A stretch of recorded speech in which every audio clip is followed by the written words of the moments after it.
ఎటువంటి దిక్కులేని అనాథల్లాగా ఉంటున్నారు. ఇలా ట్రైబల్ ఏరియాల్లో కూడా రాష్ట్రపతి పథకం కింద ట్రైబల్ ఏరియాలో కూడా కరెంటు తీగలు లేని ఏరియాలో కూడా సోలార్ కల్పించమని చెప్తుంది రాష్ట్రం. నార్త్ ఈస్ట్ స్టేట్స్ కు పోతే మనకి ఎక్కడైతే కరెంట్ ఇవ్వలేమో అక్కడ సోలార్ ఇస్తుంది. అటువంటి చోట ఖమ్మం పట్టణానికి ఆనుకోనున్న వెలుగుమట్ల గ్రామంలో కరెంటు లేకుండా 10 సంవత్సరాల నుంచి ఉంటున్నారంటే ఇది నాగరిక సమాజానికి ప్రజాస్వామ్యానికి సిగ్గుచేటు. We are shame on this democracy. ఎందుకంటే భారత రాజ్యాంగం ఏమో ప్రజలందరికీ సమాన హక్కులు కల్పిస్తామని చెప్పింది. ఖమ్మం కలెక్టరేట్ పక్కనే కలెక్టరేట్ నీడలో ఉన్న ఈ పేద ప్రజలు అక్కడ ఉన్నప్పుడు ఆ భూమికి విలువ రాలే. ఎప్పుడైతే కలెక్టరేట్ అక్కడికి వచ్చిందో ఆ కలెక్టరేట్ చుట్టుపక్కల ఎవరు మన టిఆర్ఎస్ లో మంత్రిగా ఉన్నాడు పువ్వాడ అజయ్ కుమార్ గారికి 100 ఎకరాలు ఉన్నాయి, పొంగులేటి శ్రీనివాసరెడ్డి గారికి 100 ఎకరాలు ఉన్నాయి, మంత్రులకి 100 ఎకరాలు ఉన్నాయి, రియల్ ఎస్టేట్ మాఫియాకి 100 ఎకరాలు ఉన్నాయి. మరి ఈ 60 ఎకరాల మీద ఇప్పుడే ఎందుకు మీకు ప్రేమ వచ్చింది? 10 సంవత్సరాల నుంచి ఎందుకు ప్రేమ రాలేదంటే ఇప్పుడు అక్కడ కలెక్టర్ అనుదీప్ దునిశెట్టి చెప్పినట్టే ఈ 30 ఎకరాల విలువ 250 కోట్లు. అంటే ఈ 250 కోట్ల విలువైన భూమిలో పేద ప్రజలు ఉండడం వాళ్ళకి ఇష్టం లేదు. కూలీ నాలి చేసుకొని కష్టం చేసుకునే ప్రజలు అక్కడ కలెక్టరేట్ దగ్గర ఎట్లుంటారు? ఈ కూలీ నాలి చేసుకునేటోళ్ళు. అది ఖమ్మంకి ఇప్పుడు బంజారా హిల్స్ అంత కాస్ట్లీ అయింది. అక్కడ 100 నుంచి 150 ఎకరాలు ఒక మంత్రికి ఉంది, 100 నుంచి 150 ఎకరాలు ఒక పొలిటీషియన్ ఉంది. వాళ్ళ రియల్ ఎస్టేట్ భూములకి ధరలు వస్తాయి. ఇక్కడ ఎకరం 5 కోట్ల నుంచి 10 కోట్లు పలుకుతుంది. ఈ కూలీ నాలి చేసుకునేటోళ్ళు, పాసి పనులు చేసుకునేటోళ్ళు, పొద్దున్న లేస్తే హోటల్లో పనిచేసేటోళ్ళు ఇక్కడ ఉంటే అంబానీ ఇంటి పక్కన స్లమ్ ఉంటే ఎట్లుంటది అన్నట్టు ఈ నడమంత్రపు సిరొచ్చిన ఈ పొంగులేటి శ్రీనివాసరెడ్డి, ఆ పువ్వాడ అజయ్ కుమారు, లేకపోతే ఈ తుమ్మల అనుచరులు ఈ పేద ప్రజలను అక్కడ నుంచి పంపించాలనే కుట్రతోటి అక్కడ ఈ రాక్షసులు బుల్డోజర్లు పంపించారు. అంటే పేద ప్రజలు అక్కడ ఉండడం అంటే మానవత్వానికి నాగరిక సమాజానికి సిగ్గుచేటు. Mister Rahul Gandhi, we are demanding you immediately change this cabinet, otherwise we will start revolution Gen Z from Telangana only. ఎందుకంటే నువ్వు చెప్పేదేమో శ్రీరంగ నూతులు. మీ అమ్మ సోనియా గాంధీ గారి మీద గౌరవంతోటో, మీరు రాజ్యాంగాన్ని పరిరక్షిస్తారనే గౌరవంతోటో మేము కాంగ్రెస్ పార్టీని అధికారంలోకి తీసుకొస్తే, కాంగ్రెస్ పార్టీ అధికారంలోకి వచ్చిన దగ్గర నుంచి కళ్ళెమ్మటి చుక్కలు వెలుగు మట్లలో చీకటి మట్ల అయిపోయింది, కన్నీటి బొట్లు అవుతున్నాయి. ఈ వెలుగు మట్లలో దాపరించిన చీకట్లు తెలంగాణ సమాజం మొత్తానికి ఒక గుణపాఠం. ఎందుకంటే ఈ రోజు వెలుగుమట్టలో జరిగింది, రేపు ఇంకో చోట జరుగుతుంది. కాబట్టి కవితక్క గారు, మీరు ప్రజాస్వామ్య స్ఫూర్తితో రాజకీయాలకు అతీతంగా, ఇగో ప్రాబ్లమ్స్ కు అతీతంగా అందరినీ కలుపుకోవాలని చెప్పి నేను సందేశం ఇచ్చారు. అందుకనే నేను ఇక్కడికి రావడం జరిగింది. విశారదన్ మహారాజు అనేట ఆయన మా నాన్నగారితో, ఆయన టీనేజ్ లో ఉన్నప్పటి నుంచి మా నాన్నగారితో కలిసి పనిచేసిండు. విశారదన్ మహారాజు నాకు బాబాయ్ లాంటోడు. రాజ్యాంగ పరిరక్షణ కోసం ఒక దళిత కుటుంబంలో పుట్టినా కూడా ప్రాణాలకు తెగించి వేల కిలోమీటర్లు, లక్షల కిలోమీటర్లు ఆయన చేస్తున్నాడు, ఆరోగ్యం బాగాలేకపోయినా. అటువంటి వారితో కలిసి కవితక్క ఇవాళ చేస్తుంది అంటేనే ఆమె ఎటువంటి ఈగో ప్రాబ్లమ్స్ లేకుండా, రాజకీయాలు ఆలోచించకుండా విశారదన్ మహారాజ్ చేస్తున్న న్యాయ పోరాటంకి ఒక ఆడబిడ్డగా ఆ రోజు కుమ్మెరలో ఒక చాకలి వాళ్ళ అమ్మాయికి ఏ విధంగా అయితే అన్యాయం జరిగితే అక్క డీజీపీ దగ్గరికి వెళ్ళింది, అదేవిధంగా విశారదన్ మహారాజ్ తో కలిసి నిన్నటి నుంచి ఖమ్మం జిల్లా చరిత్రలో ఎవరూ చేయనటువంటి పోరాటం చేసింది. దానికి నేను కూడా గర్వపడుతున్నాను. నేను ఇక్కడికి వచ్చింది ఎవరినో పొగడానికో ఎవరినో నిందించడానికి కాదు. న్యాయం, ధర్మం, చట్టం మీ పోరాటంలో ఉంది, మీ పోరాటంలో నైతికత ఉంది. కాబట్టి Dharma Samaj party, BC, SC, ST, JAC, Telangana Jagruthi ఇవాళ తెలంగాణ పేద ప్రజల ఉసురు పోసుకుంటున్న, మంది కొప్పలు కూల్చుతున్న రేవంత్ రెడ్డి ప్రభుత్వం కూలిపోవాలి.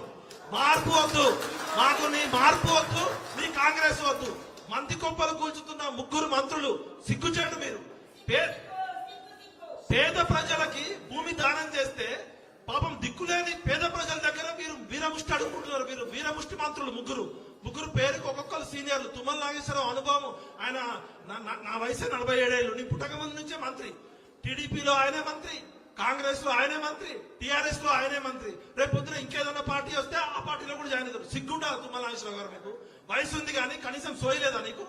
నువ్వు ఒక రైతు కుటుంబం నుంచి ఒక ట్రాక్టర్ డ్రైవర్ గా వచ్చినావు కదా, పరిపాలన అనుభవం ఉందని చెప్తున్నావు కదా. ఇవాళ నువ్వు అప్పుడు దుబాయ్ పోయినావు, మరి ఇన్ని రోజులైంది సంఘటన జరిగి, కనీసం అక్కడికి ఎందుకు రాలే మిస్టర్ తుమ్మల నాగేశ్వరరావు గారు? నీ మీద, నీ అనుచరుల మీద ఆరోపణలు వస్తుంటే ఇంతవరకు ఎందుకు మౌనవ్రతం అంటిస్తున్నావు అంటే మౌనం కూడా కుమ్మక్కు కుట్ర. తుమ్మల నాగేశ్వరరావుకి కుట్రలో భాగం ఉంది కాబట్టి ఆయన మాట్లాడట్లేదు. అదేవిధంగా పొంగులేటి శ్రీనివాసరెడ్డి గారి జీవితం ఒక పాలు అమ్ముకునే వ్యక్తి నుంచి, ఒక చిన్న కాంట్రాక్టర్ నుంచి స్టార్ట్ అయింది. పాలు అమ్ముకునేట ఆయన 1000 కోట్లు సంపాదించవచ్చు, కానీ పేద ప్రజలకి నీడు లేక 100 గజాల స్థలం కోసం ఉంటే అక్కడ ఉండకూడదు. పువ్వాడ అజయ్ కుమార్ గారు, మీ అక్రమాలు మాకు తెలుసు. మీ ఖమ్మం జిల్లా బిడ్డ గుర్తు పెట్టుకోండి. మీ ముగ్గురు ఈ పేద ప్రజల ఉసురు తాగి గరీబోళ్ళ ఉసురులో మీ గుండెల్లో గుణపాలు తెచ్చిన బిడ్డలారా ఏమనుకుంటున్నారు? ఇది ఒక కవితక్క పోరాటం కాదు, ఒక విశారదన పోరాటం కాదు. 4 కోట్ల తెలంగాణ పేద ప్రజల ఉసురు తల్లి కొట్టుకుపోతారు ఏమనుకుంటున్నారు? అది అక్కడికి పోతే కన్నీళ్లు దుఃఖం అవుతున్నాయి. ఇలా వెలుగు మట్టి సాక్షిగా నేను చెప్తున్నాక మీరు చేసే పోరాటం ధర్మబద్ధం, న్యాయం.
ప్రజలందరికీ తెలవాలి.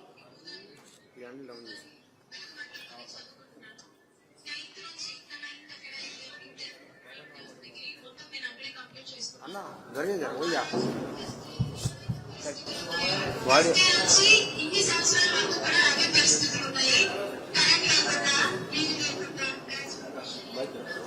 ఇక్కడ ఆ బోర్డు ఎందుకు అవుతున్నా అన్న? అది కదిలిపోతే ఆడిపోతుంది. అరే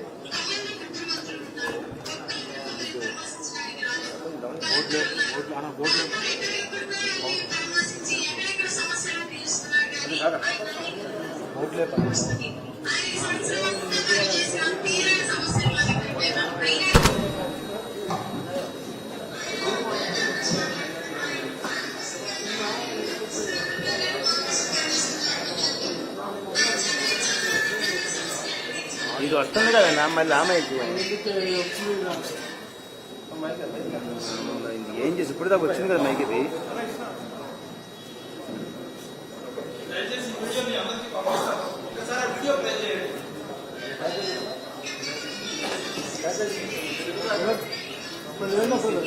ఇది వచ్చింది ఇప్పుడు దాకాను. అమ్మాయి చెప్తుంది ఏంటంటే కలెక్టర్ అనేటోడు IAS ఎగ్జామ్ రాసి రాజ్యాంగం మీద ప్రమాణం చేసి కోడ్ ఆఫ్ కండక్ట్ కోసం ప్రజల హక్కును కాపాడేటోడు కలెక్టర్, ప్రజలకి రక్షణ కల్పించేటోడు ఐపీఎస్ ఆఫీసర్. కానీ మంత్రుల ఇళ్లలో ఐఏఎస్ అంటే ఐఆర్ఎస్ అని బానిస చేసేటోడు కాదు.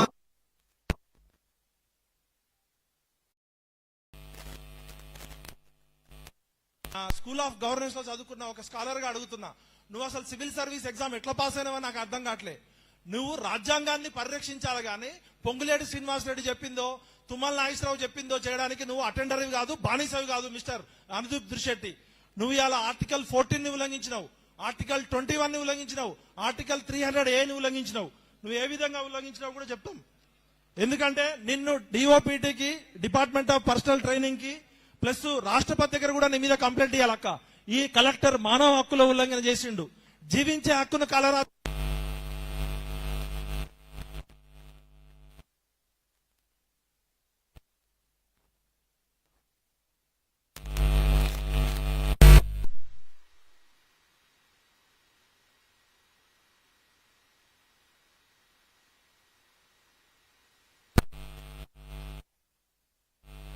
బ్రతికే హక్కును కోల్పోవడం.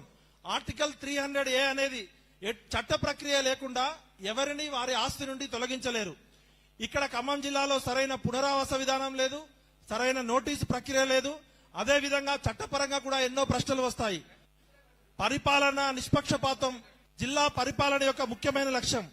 కానీ కలెక్టర్ గారు బలహీనుల మీద చర్య తీసుకున్నాడు, బలవంతులపై ఎటువంటి చర్య తీసుకోలేదు. ఇది ప్రజల్లో ప్రజాస్వామ్యం పట్ల, కలెక్టర్ వ్యవస్థ పట్ల నమ్మకాన్ని దెబ్బతీస్తుంది. ఐఏఎస్ మరియు ఐపీఎస్ వ్యవస్థ అన్నగారికి మురళీధర్ దేశపాండే అన్నగారికి స్వాగతం. ఐఏఎస్ మరియు ఐపీఎస్ వ్యవస్థ, ఐఏఎస్ మరియు ఐపీఎస్ అధికారులు తమ పదవిలో చేరేటప్పుడు రాజ్యాంగానికి విధేయతగా ప్రమాణం చేస్తారు. తుమ్మల నాగేశ్వరరావు ఇంట్లో బంట్రోతు పనిచేయడానికి, పొంగులేటి శ్రీనివాస్ రెడ్డి ఇంట్లో అటెండర్ పనిచేయడానికి కాదు.